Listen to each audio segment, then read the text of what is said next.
Hadirin hadirat Bapak Ibu yang dirahmati oleh Allah Subhanahu wa taala, pada fajar waktunya subuh tanggalnya 11 November 1785, Raden Ayu Mangkorowati, istri dari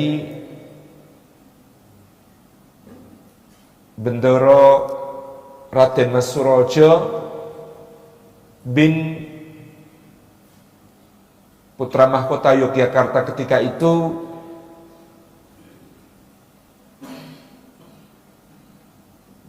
Bendoro Raden Mas Sundoro bin raja yang sedang bertahta saat itu, Sri Sultan Hamengkubuwono ke-1, melahirkan seorang putra yang langsung disambut oleh kakek buyutnya, sang raja Sri Sultan Hamengkubuwono pertama, dengan timangan yang sangat mesra, dan beliau beri nama anak yang lahir ini sebagai Bendoro Raden Mas Mustohar. Kata Mustohar dalam bahasa Arab artinya orang yang memperjuangkan kesucian. Sang kakek buyut Sultan Hamengkubuwono pertama menyerahkan bayi itu kepada istrinya tercinta Ratu Ageng Tegarjo, kemudian berkata, "Mbok Ratu, cicitmu ini kelak akan memberi kerusakan kepada Belanda jauh lebih besar daripada yang pernah aku lakukan selama Perang Giyanti." Inilah firasat sang kakek buyut tentang cicitnya. Kakek dari sang bayi kelak akan bertahta sebagai Sri Sultan Hamengkubuwono II, dan ayah dari sang bayi kelak akan bertahta sebagai Sultan Hamengkubuwono III. Sehingga Mustohar adalah putra sulung dari Sri Sultan Hamengkubuwono III di Yogyakarta. Mustohar ini ketika dikhitan diganti namanya menjadi Raden Mas Ontowiryo. Ketika menikah diganti namanya menjadi Bendoro Pangeran Haryo Diponegoro Lurah Pangeran.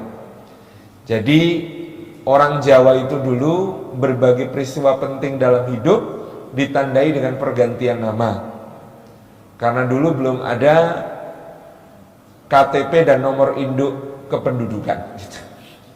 Sehingga ganti nama itu biasa dan mudah. Kalau sekarang mau ganti nama harus ke pengadilan gitu.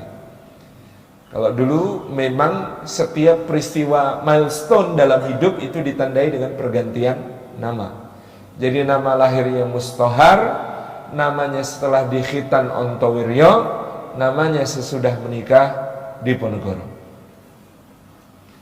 Nah, perlu saya ceritakan bagaimana masa kecil dari sang pangeran yang telah diberikan firasat oleh kakek buyutnya kelak akan memberi kerusakan kepada Belanda lebih besar daripada yang dilakukan kakek buyutnya. Adapun kakek buyutnya kita bisa membaca di dalam sejarah, sang kakek buyut dulu masih bernama Pangeran Mangkubumi, adik dari susunan Pakubuwono II Raja Mataram, mengobarkan perang melawan VOC dari tahun 1746 sampai 1755. 9 tahun lamanya bergerilya dengan wilayah gerilya dari daerah yang sekarang disebut sebagai Antang.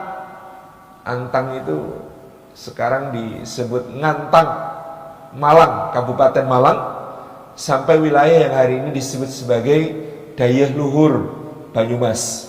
Itu wilayah gerilya Pangeran Mangkubumi. Dalam pertempuran yang berlangsung selama 9 tahun itu, Gubernur Jenderal Baron van Imhoff mati terkepung di Benteng Ungaran pada tahun 1751. Kemudian seorang panglima andalannya VOC bernama Mayor de Klerk tewas di pertempuran Sungai Bogowonto. VOC setelah melawan Pangeran Mangkubumi yang luar biasa,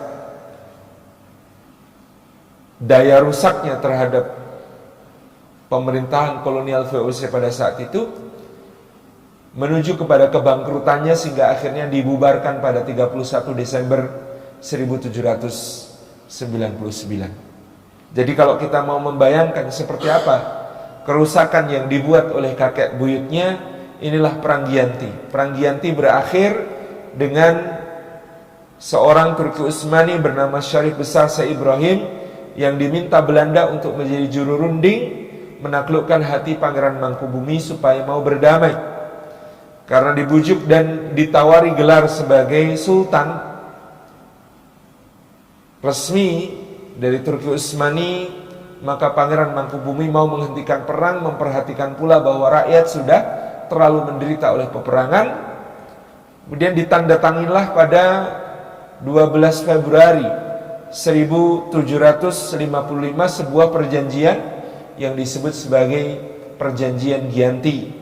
Perjanjian Giyanti ini membagi dua kerajaan Mataram menjadi apa yang hari ini disebut sebagai Kasunanan Surakarta dan Kesultanan Yogyakarta, dengan Pangeran Mangkubumi menjadi sultan di Yogyakarta dengan wilayah kekuasaan membentang dari Japan, Mojokerto di timur, sampai dengan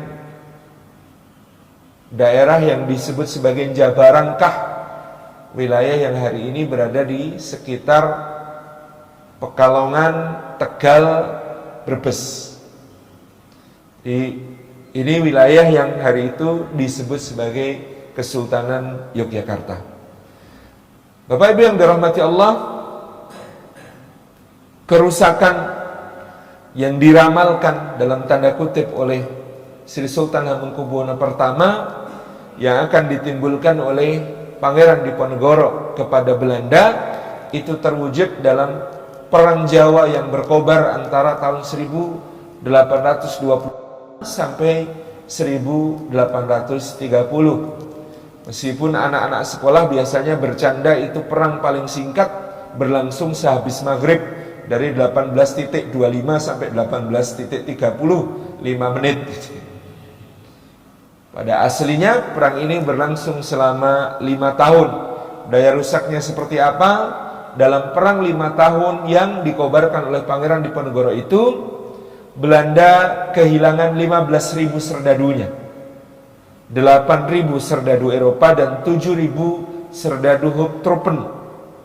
Bahkan jumlah serdadu Belanda yang tewas dalam perang Napoleon di Eropa pun tidak sebanyak itu. Jadi jumlah serdadu Belanda yang tewas selama perang Diponegoro jauh lebih besar dari jumlah serdadu Belanda yang tewas selama perang Napoleon di Eropa. Anggaran yang dikeluarkan oleh Belanda untuk menghadapi Diponegoro selama 5 tahun jumlahnya kira-kira 20 juta gulden. 20 juta gulden itu gambarannya seperti apa dihabiskan dalam 5 tahun itu? Gini, Belanda itu mendapatkan penghasilan dari tanah jajahannya seluruhnya, bukan cuma Nusantara pada saat itu, tapi juga Sri Lanka, Madagaskar, gitu ya. Kemudian beberapa tanah di Afrika dan beberapa wilayah di Amerika. Total pendapatan Belanda pada tahun-tahun itu dari tanah jajahannya, semua tanah jajahan, per tahun hanya 2 juta gulden. Itu artinya kalau 20 juta gulden dihabiskan dalam perang 5 tahun, itu pendapatan kerajaan Belanda selama 10 tahun. Kita bisa bayangkan APBN 10 tahun dihabiskan untuk berperang selama 5 tahun. Ini yang menjadi gambaran kerusakan parah yang diderita Belanda. Untuk apa mayoritas dari dana itu? Jadi untuk menaklukkan Pangeran Diponegoro itu antara tahun 1827 sampai 1830, 3 tahun terakhir perang, Kolonel Frans David Kochius, wakil tertinggi Panglima Kerajaan Belanda di Nusantara, menerapkan apa yang disebut sebagai stelsel benteng, disetujui oleh Panglima tertinggi Jenderal Hendrik Marcus de Kock. Dan berapa jumlah benteng yang dibangun untuk membuat Pangeran Diponegoro takluk?